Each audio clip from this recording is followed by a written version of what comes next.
Before the wedding I funded, I asked, "Where should I sit?" My mom looked away. "This is her day." My sister giggled, "Huh? Maybe just stand quietly." I left without a word. That night, they needed my card for the catering. I wrote back, asked the bride's family. And then, "My name is Max.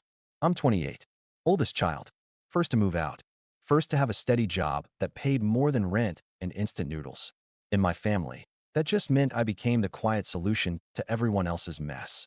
Not the golden child. That title belonged to my sister, Ava, 25, charming, loud, allergic to consequences. If there was a spotlight, it found her face. If there was a bill, it found my wallet. I work in IT. I like lists, receipts, calendars. I like things that add up. My parents like stories that make them look generous. Family takes care of family, my dad says when he's asking for something. My mom says it's softer. You know how much we've done for you. The math is always vague. The guilt is not. I don't hate my family. I kept showing up. Birthdays, Sunday dinners, small crises that started with, "Are you free for a minute?" and ended 6 hours later with me lifting a sofa or resetting a router or zapping money, just until Friday. I told myself it was temporary. I told myself this is what good sons do. Then the engagement happened. Ava waved the ring at brunch like she was flagging down a plane. Her fiancé, Liam, was nice. A little too nice. He said, "Brother," after knowing me for 10 minutes. My mom was already crying over Pinterest boards. My dad made speeches about the day our princess deserves. The bill wasn't on the table yet, but I could feel the weight of it sitting in my lap. The first real crack showed at the venue tour. I was there because they told me to meet them, just for opinions. We walked through a hall of chandeliers and tiny forks. Ava pointed at flowers and said words like timeless and elevated. The manager kept glancing at me when numbers were mentioned. Old habit. When people want commitment, they look for the person who looks like they do spreadsheets. That's me. Weeks passed. Deposits materialized, then vanished. My card went down 4 temporary holds. I kept the peace. I told myself I was helping her start her life. I told myself I'd be part of a sweet speech. I told myself this would be the time they saw me. 2 days before the wedding, we did a final walkthrough. Everyone buzzed around in a happy cloud. I stood in the back with my hands in my pockets. When it ended, people drifted into clusters. I looked for the seating chart. I didn't see my name. I checked again, slower. Still not there. I found my mom by the doors. "Hey," I said, keeping it light. "Where should I sit?" She looked away like the wall just told a joke. "This is her day," she said. Soft voice. Final tone. Ava heard us and floated over. Her makeup trial made her eyes too bright. "Haha. Maybe just stand quietly," she giggled, like it was cute, like I was a child in church. I stood there. No scene. No raised voice. I swallowed the heat crawling up my neck and nodded once. Got it. I left without a word. No dramatic exit. I walked to my car, sat down, and stared at the steering wheel until my hands stopped shaking.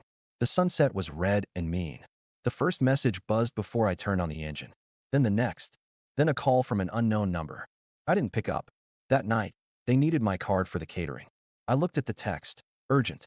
They're asking for the final payment tonight. It's under your card from the tasting. Can you confirm? Another ping. Another please. The number climbed fast. 3, 7, 12. I typed one sentence and sat with it. I could hear Ava's laugh in my head. I could hear my mom's "this is her day." I could feel every temporary hold I'd covered for months. I wrote back, asked the bride's family. And then, I didn't fall into this role overnight. It was a slow boil. When I was 16, my dad forgot to pick me up from a late shift. I walked home 3 miles in the rain, shoes squishing, phone dead. The next morning, he joked, "Good cardio." When Ava forgot her gym bag once, he left work to deliver it, then posted about father-daughter dedication.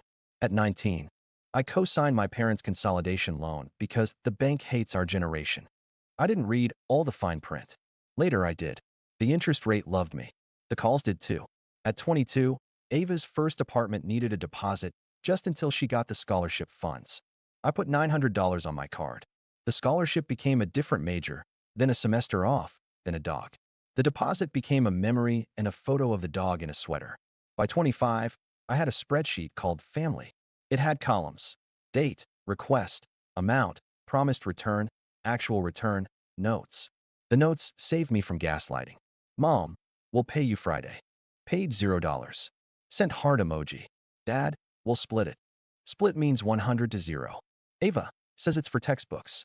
Instagram shows Cabo. When Ava got engaged, I told myself it would be different. She'd grown up. Liam seemed decent. My mom texted me a photo of the venue with 3 hard eyes. We're booking Saturday. They need a deposit today, $1, 500. Can you put it on your card, sweetie? We'll pay you back after we figure out the registry. I said yes. It was a reflex, like checking a box. Then came florals. Just to secure the date, $750. DJ, they're running a promo, $300. Photographer, she's in high demand, $1,200. Tailor for Liam's suit.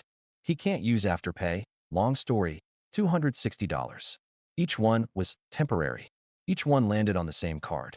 I tried to set boundaries in small, polite ways. Me, let's put everything through one wedding email and a shared tracker. Mom, oh, Max, don't make it complicated. We trust you. Ava, also, LOL, can you add custom neon to the tracker? And a champagne tower? OMG. We had a planning group chat. It vibrated like a hive. 188 messages in one day. I read every single one. My name came up mostly attached to verbs. Max will, and Max can, and Max already did. On the rare times I replied with a question, who's handling the remaining balance? The chat went quiet, then shape-shifted into what color napkins, and should we do pedal toss or bubbles? I tried to talk to my dad. In person. No phones, no emojis. He poured himself coffee and leaned on the counter like a referee. I'm not the villain here, he said before I even asked anything. I just want clarity, I said. Who's paying what? He waved a hand. We're all pitching in. You know how this goes. You're the steady one. Ava's creative. Your mom's coordinating. Liam's trying. Life assigns roles. Roles, I repeated. It'll come back around, he said. Don't keep score. I kept score. Not to punish anyone. To stay sane. The week before the wedding, we did a tasting. The coordinator slid the bill across the table like a test. $13,842 was the final catering total. My heart did a tired sigh. My card was already on file from the deposit. We run this the night before, she said. Balance due then. I looked at my mom. She smiled like a commercial. We'll handle it. Ava poked me in the arm with her straw. Don't be such a face, she said. It's my wedding. I know, I said. She leaned in. Also, can you Venmo me $240 for my hair trial? The stylist only takes friends and family. Why me? She rolled her eyes. Because you're family. I paid it. I added it to the spreadsheet. I told myself I could have a conversation after the honeymoon, when the glow wore off and the bills sat heavy on the table. People are nicer when the glitter is gone. That was my lie. I kept it because it was warm. The rehearsal night fell off from the start. I got there early, the way you do when you do not want to be the problem. I carried water cases from the trunk because the venue doesn't do complimentary. I taped place cards because the event assistant hurt her wrist. I listened to 100 plans buzz past me like flies. Then the seating chart moment happened. My name not in the grid. The air in my chest turned thin. Where should I sit? I asked. This is her day, my mom said, eyes sliding away. Haha. Maybe just stand quietly. Ava said, bright, careless. Something in me paused. Not rage. Not tears. A very clean, very cold pause. I left. I don't think anyone noticed for a full 10 minutes. The group chat still pinged about sparkler exits and late aunt arrivals. I drove home on muscle memory and sat on the floor of my small apartment, surrounded by boxes I'd never fully unpacked. My laptop glowed with the wedding folder, contracts, receipts, the neat paper trail of a person who believed in fairness. At 9:07 p.m., the first urgent text landed. Caterer needs final card authorization tonight. They tried the number on file, and it declined because it's at limit from pre-authorizations. Can you just approve? We'll settle after. 2 minutes later, Max? They say if we don't pay by midnight, the price jumps. Another, we need you to be a team player. I looked at my spreadsheet. Total contributions to date, $7,994. Promised returns, $7,994. Actual returns, $0. I typed, asked the bride's family. I didn't send it. Not yet. My hands hovered over the keyboard. At 9:21 p.m., Ava texted me directly. Max answer. Where are you? We're in crisis. I sent it. Asked the bride's family. 3 gray dots appeared, disappeared, appeared again. Wow. Another ping from my mom. We can talk about tone later. For now, we need the card. Another from my dad. Don't make this about you. I put my phone face down. I made tea because that's what people in movies do when they're trying not to scream. The kettle clicked off in the quiet. I poured. I sat. I waited for the next part to arrive like a train I could hear but not see. It came at 10:04 p.m.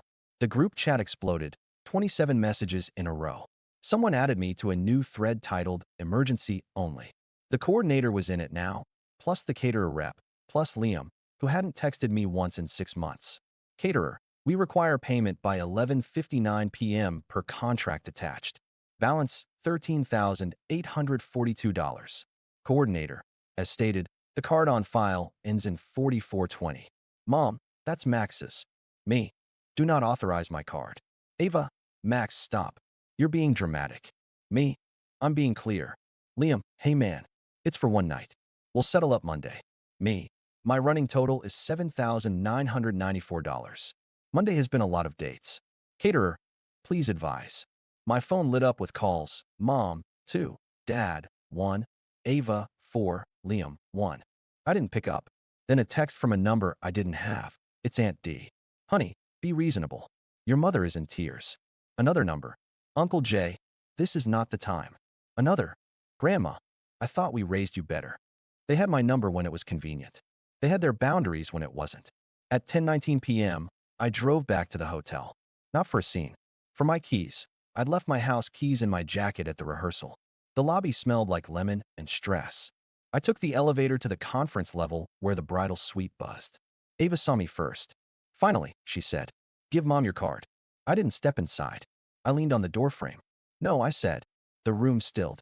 Hairspray paused midair. My mom's mouth pressed into a thin line. Max, she started, the tone that meant I was about to be cast as selfish in a play she'd rehearsed for years. This is your sister's wedding. I know what it is, I said.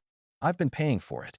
Watch your tone, my dad said from a corner chair like a security guard who'd finally found a rule to enforce. Liam tried to be the bridge. We'll make it right, man. I looked at him. You called me brother when you needed chargers, rides, and deposits. You can call the caterer now. Ava's laugh had no joke in it this time. So what? You're punishing me. You think this is revenge. Around us, bridesmaids watched like it was TV. One of them held a lint roller and didn't blink. This isn't about revenge, I said. I kept my voice steady, quiet, deadly boring. This is about closure. Ava blinked. What does that even mean? It means, I said, I'm done paying to be treated like I don't exist. You told me to stand quietly at the back of a wedding I funded. So I'm stepping all the way back. My mom shook her head. We'll talk after the honeymoon. We always talk after, I said. After becomes never. I'm done with after. My dad stood up. You will not ruin this day. I won't, I said. Your budget might. Ava's voice cracked. You can't do this to me. I already did, I said. Every time I said yes. This is my first no. Silence. Then my mom reached for her phone. Fine, she said, that brittle voice. We'll call the Whitmans. The bride's family. She said it like a curse. They promised to cover rehearsal dinner. They can stretch. I nodded. Asked the bride's family. I stepped back, found my jacket on the chair, slipped my keys into my pocket, and left. Not a slam. Not a dramatic turn. Just the sound of the door pushing soft against a carpet that had seen 1,000 polite exits. In the elevator, my phone trembled like it was alive. 14 new texts. 2 voicemails. One from my grandmother. Maxwell, please. One from my dad. We'll discuss consequences. I stared at my reflection in the chrome. My face looked calm. My heart felt like a tired animal finally lying down. In the car, I put my phone on Do Not Disturb and drove home. The night was cold and honest. I slept 8 hours without a dream for the first time in months. I woke up to 74 missed calls. The group chat had 112 new messages. The emergency-only thread was a battlefield. Caterer. Payment received at 11:53 p.m. Balance cleared. Coordinator. We're confirmed for tomorrow. Reminder. Guest arrival 4:30 p.m. Mom. Handle. Ava. Crisis averted. You're unbelievable, Max. Liam. We're good. Appreciate your help anyway. I scrolled up. 2 messages from an unknown 617 number. This is Mr. Whitman. Then, we have covered the catering as requested. We are disappointed by the behavior displayed. Bride's family paid. The phrase sat in my chest like a bright coin. Not satisfaction, just truth. At 9:12 a.m., my mom called again. I let it ring out. Then a text. We'll have your suit at will call. Ceremony at 5. Do not be late. My stomach flipped. I'd been erased last night, then penciled back in as staff. At 10:03, my dad, Family photo at 6:15. Don't make your mother beg. I made coffee. I deleted none of the messages. I opened my spreadsheet and added a line. Catering, covered by bride's family. My card, $0. I felt a small, precise click inside me. Not joy. Alignment. At noon, Ava called. I answered. What do you want me to say? She began without hello. We fixed it. So can you stop being dramatic and just show up? No, I said. No to what? She snapped. No, I'm not coming. Silence. 3 seconds, 4. Then a laugh without air. Max, grow up. I am, I said. Right now. You're punishing me on my wedding day. I'm protecting me on your wedding day. She exhaled hard. Mom is crying. She cried when the Whitmans pushed back too. I said. She'll recover. You're going to regret this, she said. I already regret plenty, I said. This won't be on the list. I hung up. I put my phone on the counter and paced the 6 steps of my kitchen. The quiet felt wrong and right at the same time. My hands wanted to do something, print a timeline, iron a shirt, fix a crisis. There was no crisis assigned to me anymore. The day spread out in front of me like a blank form waiting for my name. At 2:47 p.m., Aunt D texted, I saved you a seat near the back. I stared at the sentence for a long time. A seat near the back. The generosity of crumbs. At 3:10, Liam sent a long paragraph. Something about stress. Something about understanding each other. Man to man, he wrote. Please. I typed, I'm out. I showered. I sat on the edge of my bed with a notebook I'd been ignoring. I wrote 2 lists. Keep. My sanity. My paycheck. My weekends. My phone number, muted. Lose. The group chat. The idea that I owe anyone for existing.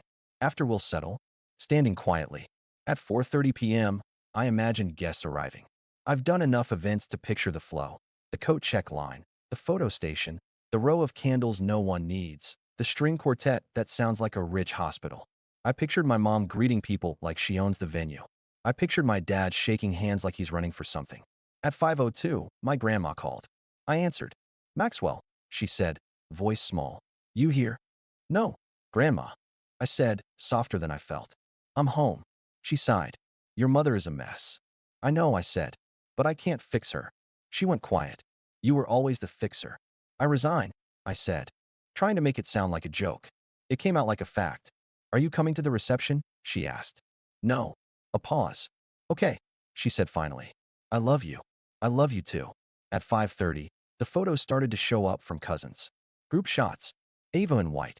Liam smiling like it's easy. My mom's captions were sunny. No one tagged me. When I didn't give the day money, the day didn't give me a name. At 7-Eleven, I got a photo of the family table. My chair was filled by a man I didn't know. The card in front of him read Maxwell. He looked like he thought he was doing me a favor by existing in my outline. At 8:02, the first problem. Dad, they're asking about the open bar. Manager says our tab is pre-limited. Can you come by and extend? The assumption jumped off the screen and landed on my chest. Can you come by? Like I was the bartender. Like I was on call. Me, no. Dad, don't be petty. Me. Boundaries are not petty. At 8:19, Ava again. The photo booth vendor says the balance is still outstanding, $380. This is humiliating. Me. You have a husband and 2 sets of parents. Ava, you're enjoying this. Me. Not even a little. At 9:03, the Whitmans texted me from that 617 number. We handled the catering as requested. We expect reimbursement from your parents per our agreement. The subtext screamed. They had assumed my parents would pay. My parents had assumed I would. I had assumed someone would do the right thing if I did not. That third assumption finally landed. At 10:12, I got a video of the first dance. I watched it once. They looked happy. I didn't feel spite. I felt tired. I closed it and went for a walk in my neighborhood. It smelled like laundry and rain. I turned my phone off at 11. When I turned it on the next morning, the messages had shifted from anger to negotiation to control to quiet. The last one, at 1:43 a.m., was from my mom. We'll talk tomorrow. You made everything harder. But we are family. Tomorrow came. I didn't answer the door when they knocked. 3 times. I didn't answer the phone. 9 calls. I didn't answer the text that said, we need to settle accounts. I sent 1 email instead with a PDF attachment, my spreadsheet with a new tab, wedding. It had dates, amounts, payers, the catering line with Whitmans, the photo booth with TBD. At the bottom, I wrote, all future requests must be in writing, with who pays, when, and how. My default answer is no. Within an hour, my dad replied. One sentence. You think you're better than us. I typed back. I think I'm separate from you. Then I silenced the thread and began to rebuild my weekend. I did laundry. I cleaned the stovetop I'd been ignoring. I made a grocery list. I set my phone to filter unknown numbers to voicemail. It felt like moving furniture in my head, hard at first, then roomy. The fallout lasted weeks. Small fires, petty smoke. My mom alternated between cold and syrup. One day, how could you abandon your sister? Next day, lunch? My treat. I declined both. My dad tried a different tactic. We'll pay you back when tax season hits. I sent him a screenshot of the spreadsheet totals and said, I won't be carrying balances until then. Ava posted a caption under a photo of her bouquet. The people who matter were there. I didn't comment. I didn't send a DM. I muted her stories and ordered myself a decent set of knives with the money I didn't spend on an open bar. It wasn't clean. Boundaries never are. I missed my grandma. I sent her flowers on a Tuesday for no occasion. She called to say thank you. She didn't mention the wedding. I didn't either. We talked about her porch plants like they were news. Work felt brighter. Not because anything changed there, but because I wasn't half present, half waiting for the next can you. I took a Saturday trip by myself, 2 hours upstate, a small trail, a big sky. I ate a sandwich on a rock and laughed out loud once for no reason. It startled a bird. A month later, the Whitmans emailed a group thread including me, my parents, and Ava. The subject, reimbursement, catering. The body was polite, firm. They attached their receipt. They asked for half from my parents within 14 days per the original plan. My mom replied with a paragraph about unexpected circumstances, and we thought Max had offered, and family emergencies. I replied with one line, I did not offer. 4 days after that, my dad dropped an envelope through my mail slot. Inside was a check for $1,200 with a sticky note. For some of the stuff, I mailed it back with my own sticky note. Apply this to the Whitman's request. He called, furious. You're ungrateful. I'm organized, I said. He hung up. 2 months out, the noise faded. The group chat died. The emergency only thread never pinged again. Ava texted me on a Wednesday. So are we not speaking? I answered, we can speak. We can't transact. She replied with an eye roll emoji, then a photo of her dog in a bow tie. I sent a heart. That's where we left it. I didn't become a different person. I still fix things for me. I still make spreadsheets, just mine. I still show up, but by choice. I wake up and my phone is quiet and my head is quiet, and the quiet is not a punishment anymore. It's a boundary breathing. Here's what I know now. I'm not the family ATM, or the extra seat, or the invisible hand under the table passing the bill to the waiter. I'm not standing quietly at the back of my own life so someone else can look centered in theirs. I don't owe anyone proof that I'm kind. I owe myself proof that I can stop when it hurts. So I did. I won't pay to be disrespected again. I won't sit in a chair that has my name on it if the only reason it does is because someone needed a wallet attached to a body. I won't sign my name to a crisis I didn't create. I'm building a new routine that fits in the space I cleared. Coffee, runs, calls I initiate, visits I plan, gifts I choose. If they want me at a table, they'll put my name there before the bill arrives. If they don't, I have my own. And at my table, I decide the cost.